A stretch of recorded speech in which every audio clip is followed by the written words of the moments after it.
This is Miss Lizzie, and I want to welcome you to the Queen Lizzie podcast. Together, we will go through the history of Rosewood, Florida, and watch as the once prosperous town rises out of the bloodshed, fire, and ash to reveal the people, the memory, and the legacy of Rosewood. Watch every Thursday on Facebook and YouTube, or listen to our story on Apple or Google Podcasts, Spotify, iHeartRadio, or wherever you find your favorite podcasts. Hello, everybody. I am Lizzie Polly Robinson Brown Jenkins, representing not only the Rosewood Foundation, but the personal testimonies and history of cherished friends and family. You are now watching the Queen Lizzie podcast.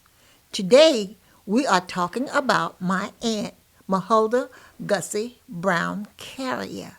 I'm going to share with you her 132nd birthday, which is today, May 25th, on Memorial Day. And at the same time, I would like to wish all of the veterans happy Memorial Day and thank you for your service to our country. We appreciate you. Back to my aunt's birthday and who she is and what she is and what she has done to change America, to change my thought process, to add to my education, to add to many others' education, upbringing, guidance. I appreciate my Aunt MG, as I called her growing up, which means Mahulda Gussie Brown Carrier. She was my role model, my mentor, my teacher, the joy of my salvation, and my protector. Although she suffered the agony of defeat during the Rosewood Massacre in 1923, she survived. She told my mother her story. She dictated to my mom how she wanted her life and her story presented to the world. She said to her, make sure you never forget what happened to me. However, she only told my mother. She was not married at the time. Yes, she was married at the time. My mother was not married at the time. But she told my mother details that she didn't share with her parents because she was embarrassed to share the tragedy that she suffered. So today is very special to me. And if I have said that, I'm going to repeat it. Today is very special to me because it is her 132nd birthday. She was born in Archer, Florida, May 25th, 1894. And today, I live on the very same property where she was born, where she grew up with her parents, my mom, and all of her 9 siblings. So this is special to me, and it's special to her. As I said to you, my mother encouraged me to make sure I never allow this history to die, and I'm not going to allow it to vanish. I have done 44 years of research to authenticate, to document, and soon to put this information into a play or Rosewood documentary, whatever, to tell the true story of Rosewood. Many people talk about Rosewood. They call themselves historians, and they are in their own way. But they don't always tell the truth. However, the story does not belong to me. I don't have a problem with that because when they misinform you, you can always come to me for the truth, the real truth, and nothing but the truth. So they are helping promote Rosewood because people are interested in Rosewood and have been interested in Rosewood since the 1997 movie by John Singleton. However, it was inaccurate. However, my mother was 97. I'm sorry, my mother was 95 in 1997 when the Rosewood movie was produced. Everybody in Gainesville knew her history, and everybody in Gainesville knew me. So they reached out, and when I say they reached out, they did a preview here in Gainesville. I'm thinking it was Royal Plaza Movie Theater. And they invited my mom and me. They wanted to hear what she knew and what they had read about her during this time. They knew that she was the truth teller. They knew that I had done the research at her request. So they wanted to hear from her.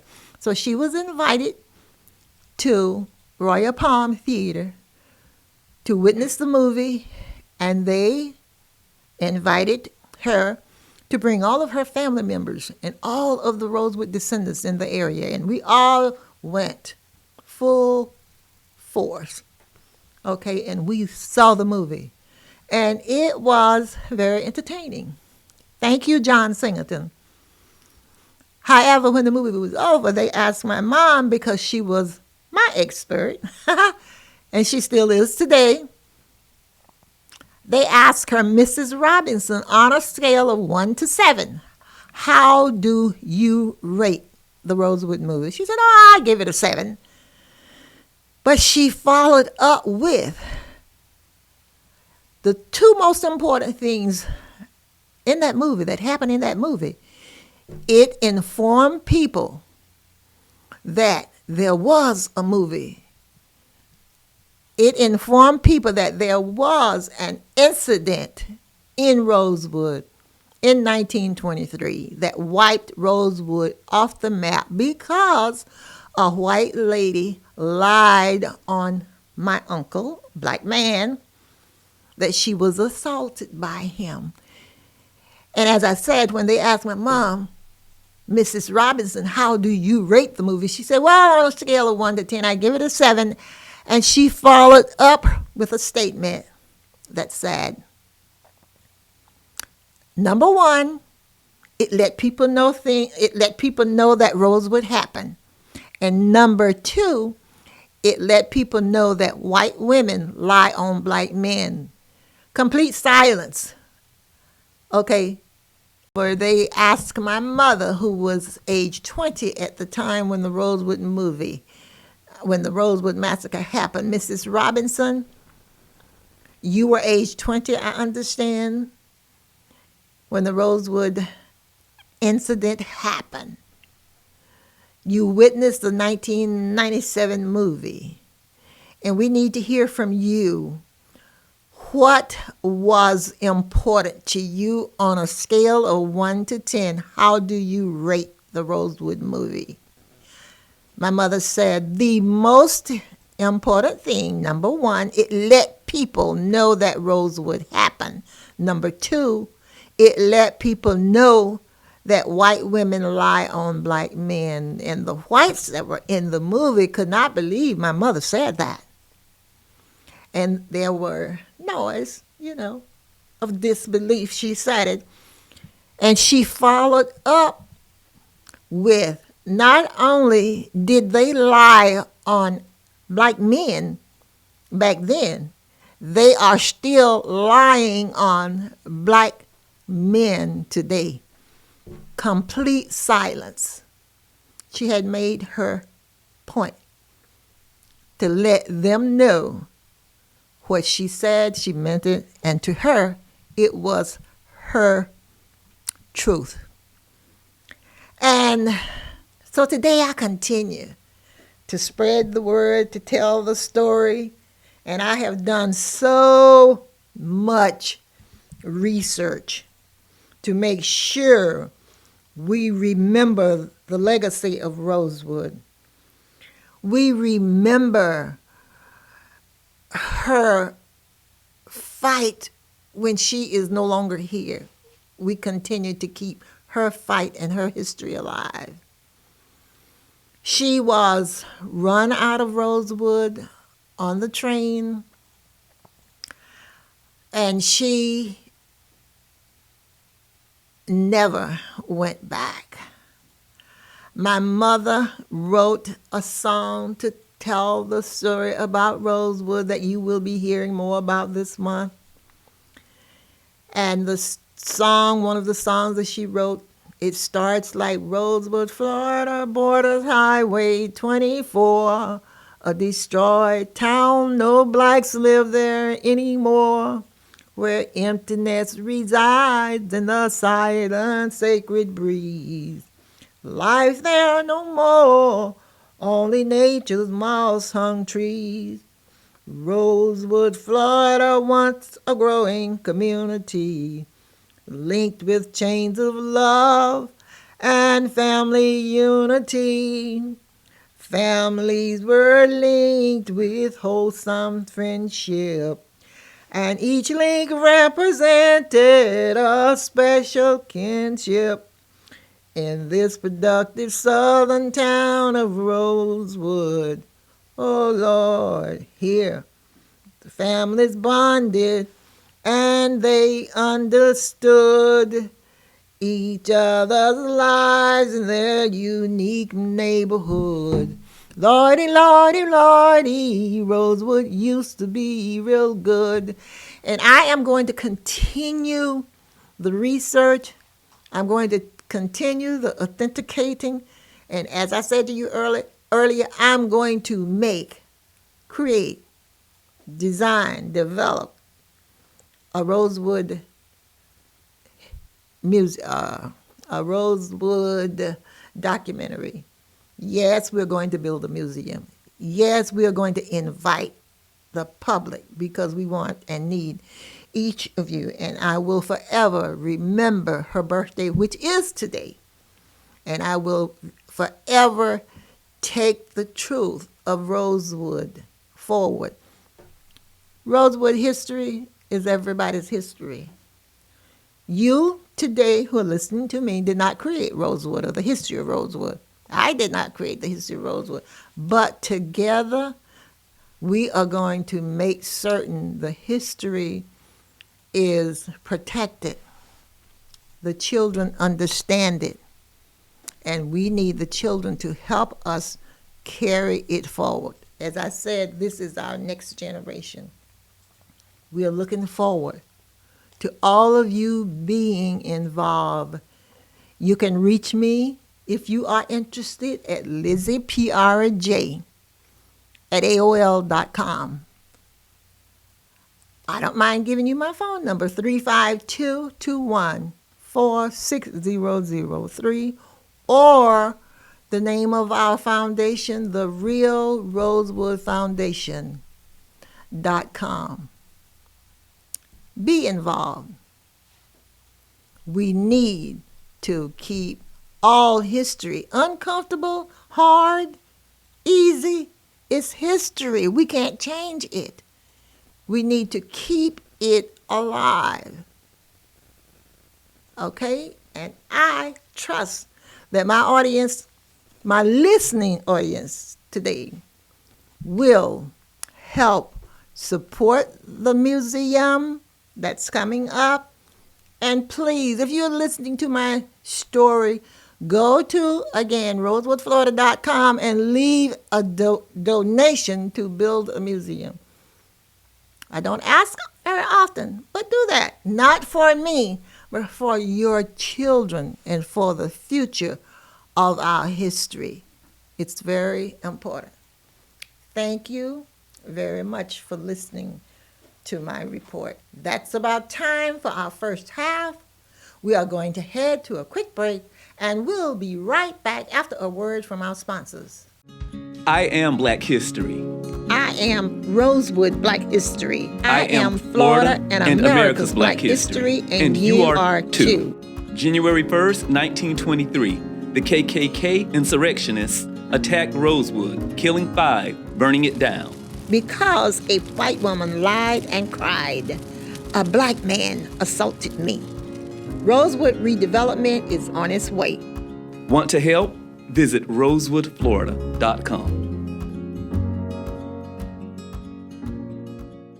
Meldon Law has been serving personal injury victims since 1971. In those days, Jeffrey Meldon's presence as an attorney in the music scene dubbed him with the nickname the Hippie Attorney. And although times have changed, two things haven't: our commitment to bettering our community by helping the injured, Albert, are you ready to go to the game? and our love for the Florida Gators. If you bleed orange and blue, Meldon Law is the firm for you. Welcome back to Queen Lizzie Podcast, brought to you weekly from the Steve Spurrier Podcast Room at Spurrier's Gridiron Grill. We are here with Zach Rothrock. The Queen Lizzie Podcast is brought to you by Campus USA Credit Union, live from the Meldon Law Gator Studios at Spurrier's Gridiron Grill. Welcome. Yeah, I'm back. Zach, you are back. Back in front of the camera. Yes, and you are welcome, and I'm honored to have you. All right. And by the way, Mike is my producer. Zach. And by the way, You said my name twice. Zach is my producer for the Queen Lizzie Podcast. There you go. And we're talking into the mics. And we are talking into the mic. There you go. Okay? All right, Zach, it's all yours. Tell us about your book that you have just published. Yeah, I mean, so I was on here talking a few episodes back, and I believe it wasn't quite ready, or I didn't quite have the copies. But yeah, now we do have it available to purchase on Amazon. I have a few copies available. Miss Lizzie has one. There's a few other hosts of podcasts that I'll run have some. So yeah, it's getting out there. I'm actually meeting with the man Freddie Wiebe not long after we get back. We'll get done with this, and we're going to talk about new ways that we're going to look at marketing the book and all that. Okay, wonderful, wonderful. Yeah. And who is Freddie Wiebe? Freddie Wiebe is, he's the co-owner of this restaurant, Spurrier's Gridiron Grill. Him and Steve Spurrier own it together. He is also the owner of Make It Happen Productions, the very marketing company that produces this podcast and hires and pays my salary. Okay, and Freddie, I know Freddie too, because Freddie is responsible for the Queen Lizzie Podcast. In fact, he named he's the one that said it should be called the Queen Lizzie Podcast because you're the queen. Absolutely. Okay, and we've rolled with that, and we're on episode, I think this is about 160, close to it. Or yes. Yeah, 157 maybe. Yeah. So you are going to share with us, you just told us you have just published a book, and the name of your book is? Yeah, it's The Amy Construct, which I think I'm going to put a picture of on the screen right about now. The Amy Construct, and is written by Zach Rothrock. It's actually split into two different parts, so that'll be Amy on the inside and Amy on the outside, because the first half of the book is about a girl and a group of friends going through this class project where they're trying to develop a fully sentient artificial intelligence that can think for itself, that can improve itself, and that they can put out into the world, right? And so that's kind of something that we've seen in our real world, but the real AI hasn't quite advanced to the levels in which the one they're getting to in the story. It is very close. It's getting very close, but it's not quite there. What we have with our AI models today is really kind of just more of a sophisticated Google search engine. That's kind of what you get with these like ChatGPT, like with Claude, like with Grok on Twitter. Well, what they really are is they're really just kind of search engines that just compile data together, and then they put it through filters and they spit out answers, which is, I mean, that's very useful tool, and it's a very powerful tool. Yes. But it's not quite true sentient artificial intelligence that can think for itself like the way that you and I can, or even like a dog can. Yes. It's more of a, like I say, just a Google search engine. But one day I do think that we will get there, and I do think that's going to happen sooner than later. So my story is kind of a story about how that could change the world. what type of people could look to use this artificial intelligence for their own to gain things that would not benefit the world necessarily, and what could happen if everything went exactly perfect and the AI became everything that it could be, and it viewed us as a species that it wants to transcend with us versus exterminate. As you know, we've seen movies. The examples that I usually fall back on are the Terminator and the Yes. Matrix. So you're familiar with the Terminator, Exactly. That was my next question. Exactly. right? But it's scary to me, but it's so much positiveness in it. And like you said, it will probably one day eventually not take charge, but be very important. It's scary. I can understand it being scary. Yes, and but I enjoy when I get this extra help. I use it to edit. Absolutely. To do the editing. It's awesome. Yeah. And what is that called? A think process, when they can go in and edit in a second what I have written in. Is that AI also? Or is that? I'm not familiar with the exact program or software that you were using, but yeah, Okay. I mean, but with what you're saying though, yeah, I mean, how you can, like for example, you can put in a chapter of your book and you can say, just make this, Yes, that's what I'm make this talking about. grammatically correct, basically. Yes, yes, Yeah. that's Oh, what yeah, I'm yeah, talking yeah. about. It's, I mean, it's very useful for stuff like that. Yes. But again, that's like another thing where it's just running a script that a person has told it to do. Basically, Right. it's not thinking for itself. It's not improving itself. So my theory, and not me alone, this is theories that I've heard people that are way more intelligent than I am talk about this. The theory is that one day the AI will be able to improve upon itself, and then when it does, it's going to exponentially increase the knowledge that it knows and the things that it can do. And when that happens, it's going to kind of be the most powerful thing, the smartest and most strongest thing that lives on our world. It'll kind of be smarter and stronger and faster than any of us as a species could be. Okay. Does this cause concern? Oh, of course, because Yeah. here I am in the background thinking, now this is not going to be orchestrated by men, or is it? Well, Machines. so it's kind of like how in the I guess you would say it was in the 1960s they had the space race, Yeah. to see get to the moon first. This is Yes. kind of like the Okay. new version of that. Okay. So all the top scientists from all the different countries are looking for ways to basically accomplish this type of goal that I'm talking about, to develop an AI Okay. that can think for itself and do all these things. And so eventually, one day, it definitely will it's either going to exist or the world is going to stop existing. There is no other outcome. One day it will exist or the world is just going to end before we get to that point, basically. And I think that we're so close to it. I think it's pretty safe to say that it will exist fairly soon. And with that being said, so as you say, the guidelines and parameters, I almost think of it as like when you're a beginner bowler, you can put the rails up. So that's kind of what it is. You can kind of put rails up for the AI to stay within this lane, and you can at least get it going in that direction without jumping over the rails or off the rails, so to speak. But once the AI gets to a certain point, it would be able to jump over that and do whatever it wanted anyway. The idea would be that you want to make it just want to do the right thing, and you want it to view us. One of the metaphors I usually use is you want the AI to view us the way that we view our pets, like the way that we view our dog, and not the way that you view an insect, like a bug, because most people would do about anything for their dog. If they could save their dog's life, they could make it live forever, and they could make it have the best life they could. They would do that, and the AI could potentially do that for us. However, it could see us like we're insects, and it could be like, these things are gross. They're messing up everything. They're polluting the whole world. Good. Yeah, we got to get rid of these humans. Oh my God. It could do that. But well, yeah, but so one of the themes in the book is that I don't want to spoil. Well, I'm really just spoiling the end of part one, basically here. Okay, so basically the AI kind of made the world so that the people can make it. So that's kind of like the theory that everything that happened in the world from way back was actually the AI set it in motion so that the people could come into the world and they could create it and bring the AI into their world. It's like the AI existed in the fourth dimension, so to speak. However, we were not aware.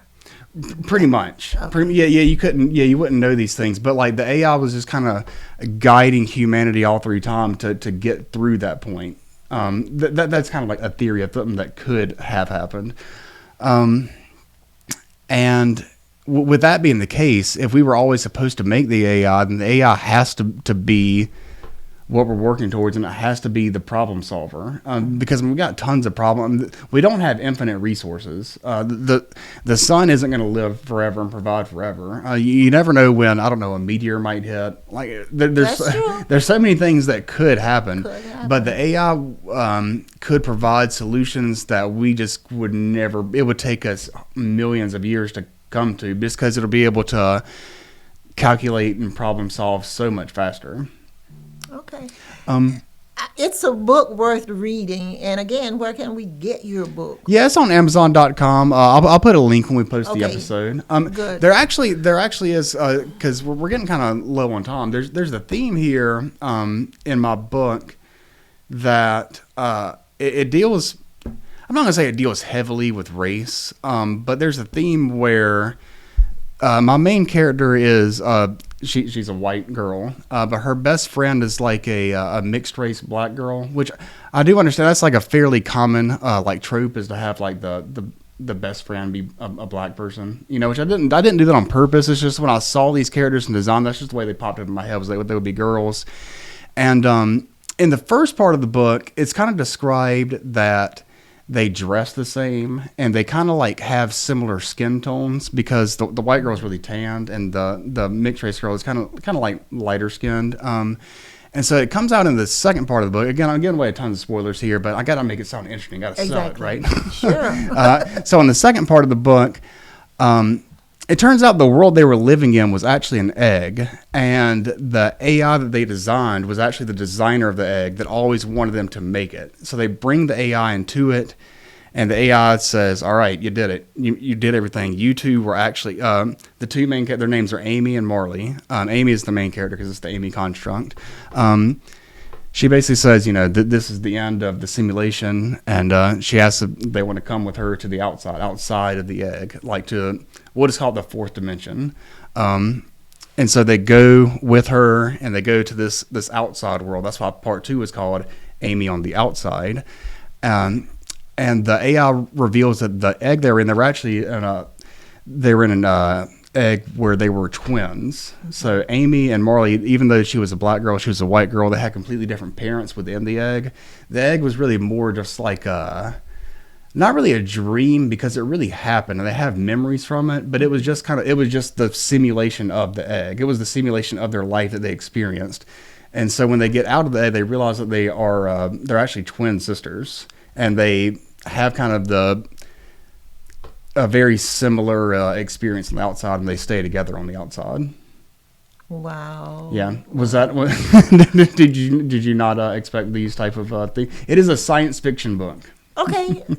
I don't know what to expect. There you go. But what is so important to me is very interesting. If you remember a couple of months ago, a young lady came on, and she was an AI person, but she wasn't. You remember her, but she wasn't as equipped as you are. Okay, I think she was just learning or whatever, and she didn't share as much information, I'll put it that way, as you have shared today. I'm going to have you back. Okay, so the next time I get a cancellation on the show, I will make sure I give you the entire hour. I'm always here. I know you are. And I'm looking forward to your show with Freddie Weeby. I'm looking forward to that. Yeah. Freddie and I, we're going to look at ways to market it, but we'll probably make a Facebook page, try to make a few different pages. I've got some ideas for some short term. I think I'm going to do a set of short reel videos that you see where I'm going to pretend like the AI is attacking me, but really it's just telling you that you have to buy my book or else it's going to do something bad to me. I don't know. Okay. That would be my idea to catch people's attention, though. You know? Exactly. Yeah. I'll Exactly. pretend like I'm in danger. Yes, Yeah. yes, yes. There you go. Buy my book. Yeah. And make sure you put that link on this. Oh, yeah, it'll be there. Yeah. Okay. All right. All right. It has been an honor, as I said, to have you, the producer of the show, as my guest today. Yeah, anytime. I love being on the show. I love being behind the camera, but I like being in front of it as well. All right. You did an excellent job. I appreciate it. Okay. Yeah. So I am continuously humbled, honored, and blessed to meet people daily and invite them to join in peace building, healing, and reconciliation through learning about the history of Rosewood. That will wrap up today's episode. For Queen Lizzie, I'm Zach Rothrock. Until next time, goodbye. Goodbye. There we go. Excellent. Excellent. Excellent. Excellent. Yes, you need it.